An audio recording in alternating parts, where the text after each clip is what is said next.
Assalamualaikum warahmatullahi wabarakatuh.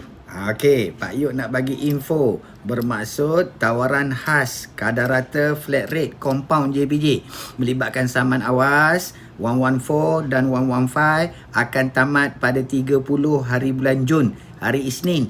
So ini bermaksud hanya tinggal 2 hari sahaja lagi. 2 hari sahaja lagi mana-mana yang kena saman awas, saman 114 ataupun saman 115 boleh terus hadir ke JPJ untuk anda menjelaskan saman tertunggak itu. 1 Julai 2025 compound akan jadi kembali seperti asal, iaitu RM300. So ambil kesempatan pada waktu-waktu akhir ini, waktu kecemasan ini untuk anda menyelesaikan saman melibatkan awas 114 dan 115. Kadar compound khas kadar rata flat rate hanya RM150. Itu saja. Sebarkan. Jangan lupa subscribe Pak Yuk punya. Okey? Assalamualaikum.